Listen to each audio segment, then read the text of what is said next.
Okay, on to lecture 4. Let's focus on z-scores here. This is a concept that I introduced in the last lecture here, and we just touched on it very briefly. Now we really get to dive in, and you'll see how important z-scores really are when it comes to describing a distribution and determining where a particular set of data is relative to the rest of the data within a distribution, and identifying where a particular data point is relative to the mean. We'll go over some examples of this, but this as you'll see, is very important. So the purpose of z-scores are to identify and describe the exact location of every score in a distribution, and we'll label each score as just x. Z-scores form a standardized distribution that can be directly compared to other z-scored distributions. Okay, so the location of z-scores, basically there's a sign, positive or negative, and that tells whether the score that you're dealing with, a particular data point from your distribution, data point x, is it located above or below the mean? Is it greater than the mean? If so, then it'll be a positive z-score. If it's below the mean, it'll be a negative z-score. The value of a z-score, so you have two aspects of z-scores. You have the sign, positive or negative, and you have the actual value, of course. The value of a z-score tells the distance between the score that you're dealing with and the mean in terms of the number of standard deviations. Okay, so this is very important. This tells us where within your distribution your score is, okay? And we'll have some examples of this. The aspect of the data we want to describe or measure is relative position. That's what z-scores are all about. Z-scores are statistics that describe the relative position of a data point x in a distribution. And the verbal formula is as follows here. Z is a score, in other words, a data point, or x. I interchange my description of that as either a score or a data point or just x. So z is the score minus its mean, the mean of the distribution that is, divided by the standard deviation of that distribution. In terms of an actual formula here, for a given x in a sample, z equals x minus x bar divided by the biased standard deviation estimate. For x in a population, z equals x minus mu divided by sigma, or the standard deviation of the population. Very important that you memorize those formulas, especially the sample formula for z-score. So what are the characteristics of z-scores? Well, the mean of a distribution of z-scores is 0. Very important that you memorize this stuff. You'll definitely be getting some questions on this. The variance of the distribution of z-scores is 1. Okay. And the shape of a distribution of z-scores is reflective. Now, what does that mean? It means that the shape of the distribution of z-scores reflects the shape of the distribution of x's, of data points on which the z-score distribution is based. So if it's a normal distribution of scores that you're dealing with, like what we've seen before with IQ examples, if it's a normal distribution, then the z-score is going to be normal. If it's a positively skewed distribution, then it'll be a positively skewed distribution of z-scores. Okay. So let's go over several examples here of computing z. So you have to have the following information to compute z. You have to have a data point, let's say it's 34. You have to have x bar, or the mean of your distribution. In this case, we'll call it 40. And you have to have the biased estimate of, the biased standard deviation, which in this case, let's call it 9. And so you get z equals x minus x bar divided by s, or 34 minus 40 divided by 3, which is negative 6, divided by 3, which is negative 2. So you have a z equals negative 2, and that is, again, that is the number of standard deviation units that your score, 34, is below the x bar of 40. And I haven't put this within the frame of an example yet, but just throwing out some numbers for now. In terms of a population, maybe you'll have an x of 10, a mu of 8, standard deviation, I'm sorry, this is actually variance. The last one was variance as well. Sorry, s squared is variance of your sample distribution, and sigma squared is your variance of your population. Okay, and let's call it 7 here, and I'm just picking these numbers really at random here. And what this gives you ultimately is a z of 0.7559. Okay, and so you can get various values for z. This one is a positive value. This means that your score of 10 here is 0.75 standard deviation units above your mean of 8. Okay, so this z-score is, if you ignore sign for a moment, the z-score is lower than 2, okay, which means that this score is closer to the mean of this distribution based on this variance than is 34 compared to 40. Okay, so this indicates, based on this larger standard deviation here, this larger variance of 9 compared to 7 here, this implies that this distribution that I'm describing, I'm not actually showing the distribution, but I'm describing it with these important statistics here. It shows that this distribution is wider, okay, and that this score 34 relative to the mean of 40, it's actually quite a bit further away in this distribution because it's 2 full standard deviations away from the mean than is 10 relative to 8 for this distribution. Okay, this distribution is a lower variance than this distribution, so when it's all said and done, this score is going to be closer to your mean, only 0.75 standard deviation units away from the mean compared to this one. So the z-score right away gives you important information about where the score is relative to the distribution. So let's say I was dealing with, it's not quite accurate to talk about IQ here, because with IQ the mean is going to be 100, but it'll give you an idea of where you are relative to the mean of the distribution. It's usually a question that students ask right away. If I give you your score on an exam, for example, let's say you get 88% on an exam, well, you tend to want to know how the other students did, so you know how good is 88%. Maybe everyone else bombed the exam, in which case 88% is going to be quite good. In that case, your z could be as high as maybe 3.0 or something. It implies that maybe the mean on the exam was 54%. People in general perhaps failed it, but you have an 88%, which it's not an A, but it's very good compared to the rest of the scores. If you have a z of 3, that means your score is a full 3 standard deviations above the mean, which means you're doing way better than just about everyone else for that exam. So that's the kind of information you get from a z-scores. How did you do relative to other people in your distribution? And so I'm talking about normal distributions here, okay, which is a whole family of theoretical distributions. It has the following characteristics. The normal distribution does, that is. So I'm talking about bell curves here. It's symmetric, continuous, and unimodal. So by symmetric, of course, I mean that the left and right side look the same. They balance each other out. Continuous is the sense that it's a continuous shape. There aren't discrete units here. It's a complete continuous line, if you will, throughout the shape of the bell curve. Unimodal simply means there's one mode. Okay, there's one peak of the distribution, and as I said, it's bell-shaped. The scores range from negative infinity to positive infinity, and importantly here, well, these are all important, the mean, the median, and the mode all have the same value. That's the case for any normal distribution. Okay, every normal distribution has 2 key parameters, that is mu, or the mean, and the variance sigma squared.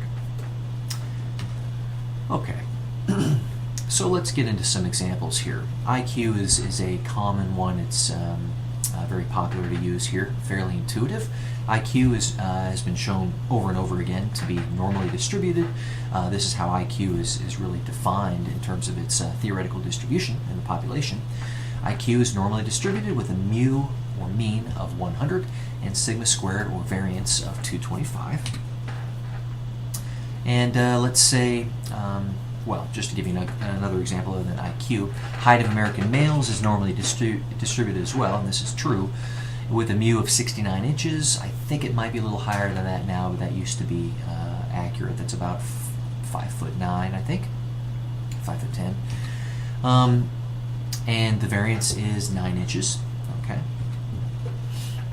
And so the standard normal, or unit normal as it's sometimes called, the standard distribution, standard bell curve here has a mu of 0 and a sigma squared of 1.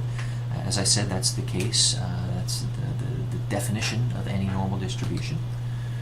And we can transform any normal distribution into the standard normal distribution by computing z-scores. Okay? So the resulting distribution of z-scores will have a shape that is normal. So you can convert this IQ distribution with this particular mu and sigma squared, you can convert it into a standard normal distribution of z-scores with the mu of 0 and a sigma squared of 1. You can do the same thing with this distribution for height of American males. You can do it for any normal distribution that you want. Okay, so we use the z-distribution to get probabilities associated with the z-score, which I'll interchangeably call it probability, proportion, or area under the curve. These are all synonymous terms. I'll usually stick with probability. So for example, if Joe is 72 inches tall, what is the probability that any randomly selected male is his height or taller? So maybe you're Joe, or your friend is Joe, and he wants to know, how tall am I compared to your average guy? It seems like I'm tall. I feel tall. When I'm walking around the halls of my high school, I seem to be taller than most other people. Well, how likely is it that there are other people out there that are as tall as me? That's basically his hypothesis. That's what he's asking. Okay, so for the height distribution that we described, I already mentioned that the mean of that distribution is 69 inches with a variance of 9 inches. You have to have that information to calculate z. And so here's that formula I showed before. Memorize this right away. You're going to see it a lot. The score, x, which in this case is 72, minus the mean of 69 divided by the standard deviation.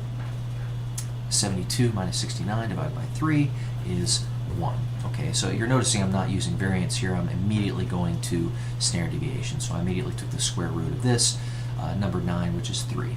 Okay, and this gives you a z of 1. This tells you that Joe is a full 1 standard deviation unit taller than your average male. So that gives some information about he's a good bit taller than most of the distribution. So what you need to do next, this is an important step as well, is go to Appendix A.1 in your textbook. And it is a very important table called the Z table. And what you can look up are these exact probabilities. So what is the probability that Z is greater than or equal to 1? So we found a Z of 1 here. So what we want to know basically is, let me show you a distribution to clarify this a bit further here. So here is the normal distribution that I've been describing, and here's a line indicating we're at a Z of 1. So you can see the x-axis is z-scores, okay? And we're showing that of this entire distribution of males, American males, and this is the distribution of their heights, Joe is right here, okay? So he is a full 1 standard deviation above the mean. As I said, mean is 0 for a distribution of z-scores. He's a full standard deviation away from this mean. Because we're dealing with z-scores here, you have a mean of 0 and a variance of 1. But if this were the distribution of heights, then this would be 69 inches, okay? And this is 72 inches. So where is 72 inches relative to 69 inches, the mean? This shows you where it is, okay?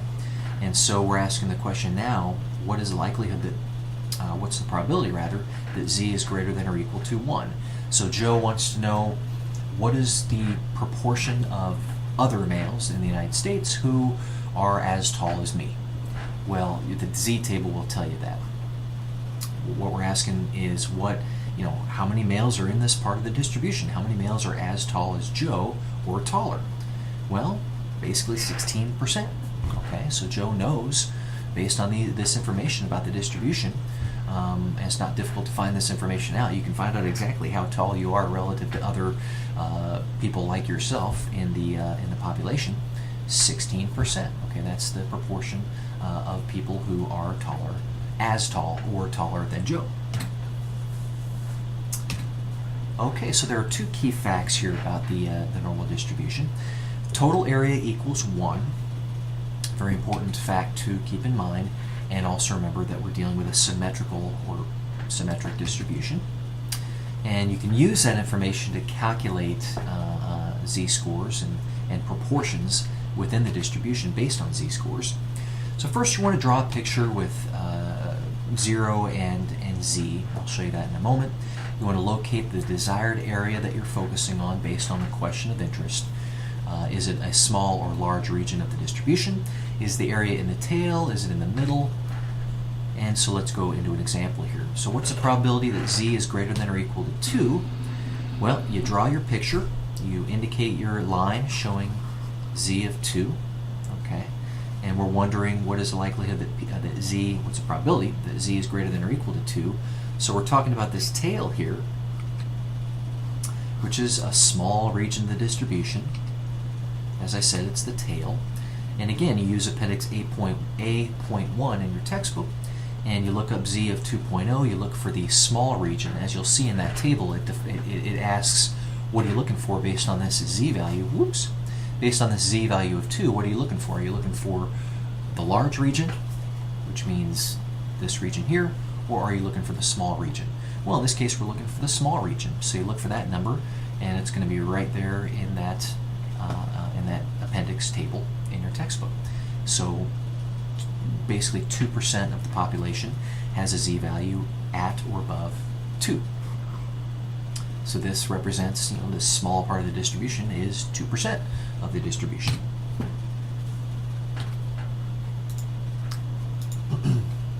Okay. Continuing on here. Basically, I'm going to just give you several examples of this to really hammer the point home.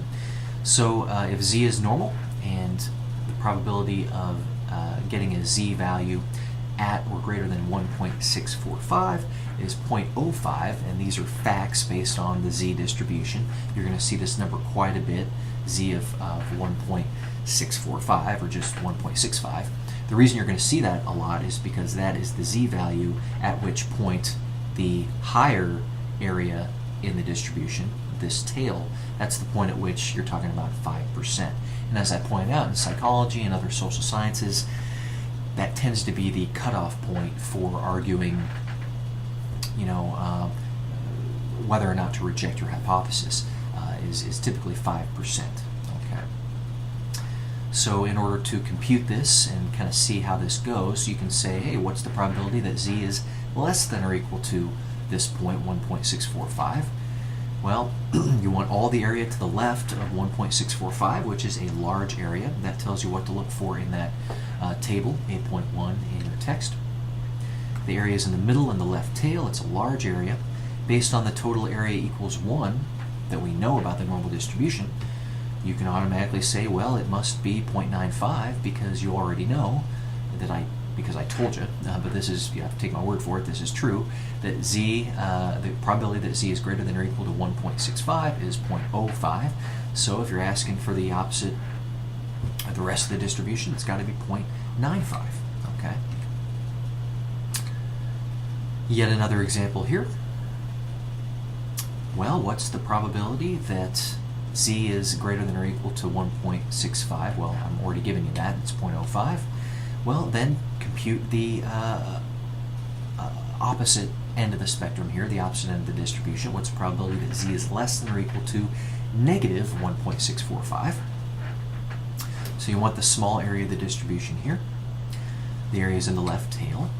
Based on the symmetry aspect of the normal distribution, you automatically can say, hey, it must be 0.05, okay? Because all you did was change the sign.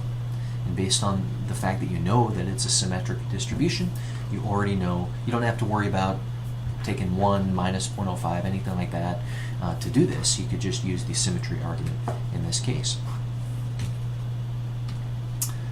All right, so again with this same fact here, now I want to get you to compute the probability that z is greater than or equal to negative 1.645. You want all the area to the right of negative 1.645, which is a large area. That tells you to look for that large area or large region column in your textbook in that table 8.1, based on looking up that z value of negative 1.645. The areas in the middle and the right tail. This time you can use both the symmetry argument and the total area equals 1 argument to get a value of 0.95, so you know that that is 95% of the distribution. And continuing on here, beating a dead horse, or really hammering this point home. Again, given that information, which is a true fact about this normal distribution and how it works, what is the probability? Now this is a little different. I'm asking for the region between these 2 points, between negative 1.65 and positive 1.65, and that is a large area. It's in the middle. Basically, we're cutting off the top tail, the right tail, and the left tail of this distribution, using the fact that it's a symmetric distribution, the fact that the total area equals 1. You just run some basic numbers here. 1 minus 2 times 0.05. Basically, each tail is 0.05 of your distribution. You're subtracting both, so you're subtracting 0.1 of your distribution. What does that give you? 90%. So you know that if you cut off 2 tails here, 0.05 each, you're left with exactly 90% of your distribution. A lot of folks do this when they're analyzing data. They want to focus on the middle of the distribution. They want to get rid of any outliers or any kind of strange data. So one approach is to cut off 5% for each distribution. Perfectly fine way of doing it, as long as you're transparent with describing it in your paper. So it's just kind of a way of simplifying your distribution, your data set. Okay, this might be the last one I have here. Okay, so if I think this is this second to last example. If z is normal and the probability of z greater than or equal to 1.1 is basically 14%, then compute the probability that z is actually less than or equal to 1.1. Well, you want all of the area to the left of 1.1 that I've indicated here, a large area. That tells you what column to look for in table 8.1. You want to look for the large region column at the 1.1 part. The areas in the middle and left tail. Use total area of 1, that fact that we know about the normal distribution, one of the facts, and you get 1 minus 0.1357 is 0.8643. So we know that 86% of the distribution lies to the left of that z value of 1.1. So this might all seem obvious to this point, but I really want to make sure you guys understand how z values work. You're going to have to calculate z values fairly quickly during exams in this course. So to do the flip side here, if z is normal and the probability of probability that z is greater than or equal to 1.1 is 0.1357, that's all true, then you can compute the probability that z is less than or equal to negative 1.1. And so we want the area to the left of negative 1.1 here, a small area. That tells you what column to look for in that table, the small region for z of 1.1. Areas in the left tail, you can use the symmetry argument to just say, hey, it's got to be 0.1357 based on what we already know about this probability here. Okay, I guess I have a bit more here. Well, if z is normal and the probability that z is greater than or equal to 1.1 is 0.1357, then compute the probability that z is greater than or equal to negative 1.1. Now we're talking about the large area here, the areas in the middle and the right tail. Use symmetry and total area equals 1 to get this value here. So we saw this before, but now we're talking about the right side, the bulk of the distribution, which is exactly 0.8643 or 86.43% of the distribution. So again, why is this important? Well, let's say you get an exam score. Your exam score is 70%, and you want to know, well, all right, it's a C, but how good did I do relative to everyone else in the class? And let's say it's a really large class, so you have a nice big distribution here. You might even want to know how you did relative to everyone else in the world who ever took an exam like this before. Okay, is 70% that bad, or is it that good? Well, let's say you do the math and you find that your z value for that exam score of 70% is actually negative 1.1. Well, that tells you that you are you're 1.1 standard deviation units less than the mean. And you would know the mean by that point because that's what you need to calculate the z-value. But let's say the mean is, I don't know, 75%. Well, that tells you that, you did quite a bit worse than that mean. And how much worse? You could run some numbers quite easily with that appendix in the textbook, and you can find out that, well, basically 86% of people did better than you did. Well, at least as well as you did. This includes people who got exactly 70% like you did. You basically, 86% did, at or better than you, and you only did better than about 14%, or 13%, I guess 13.57% of the population.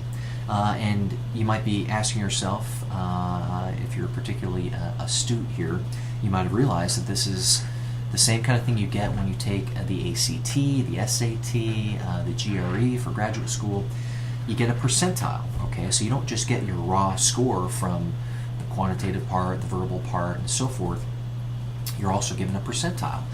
That percentile tells you basically this number here, or this number here. It tells you, so let's say your percentile on your GRE score is 0.86.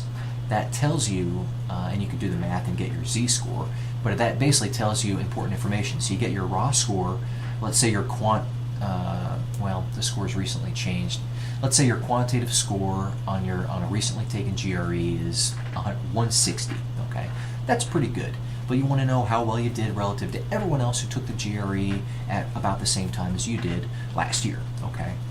Well, you find out that your percentile is 0.86. Well, that tells you that you did better than 86% of everyone else who took the GRE at about the same time. So that's valuable information. You can see how that based on that's where that percentile comes from, is based on this everything I've just described about the z distribution. They couldn't give you that percentile without first calculating a z and getting that information. And so you can see how that gives you more information than just your raw score. It tells you how you did, because depending upon when or what sort of population is taking the GRE at a given time, a quantitative score of 160 could be very good, giving you this percentile when you took it. But maybe, if your friend takes it the following semester and they get the exact same score, 160 for quantitative, well, their percentile might be a little lower or a little bit higher than this. It depends on how the overall distribution of people did that time around. Okay, so it's probably not going to be that different, but they could have a percentile of 0.83 or 0.9, something like that, and it's all going to depend on the distribution for the overall number of people who took the GRE around the same time. Okay, this might be my last one here.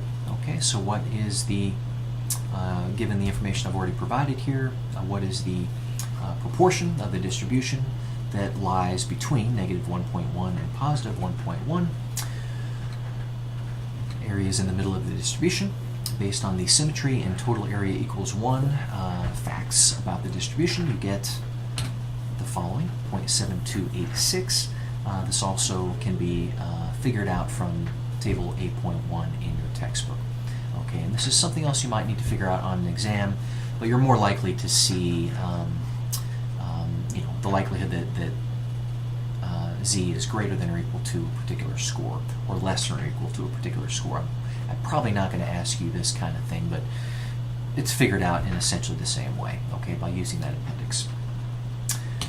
And yes, so that concludes the lecture for today, for this week, on z-scores. If you have any questions about z-scores, first try to consult your textbook, which has some very good information about z-scores. Figure out how to use these, calculate these in SPSS, how to utilize your textbook to look these things up. Definitely familiarize yourself with Appendix 8.1, and just practice this stuff until it becomes very familiar to you. But hey, email me if you are really struggling with z-scores. I'll be happy to help.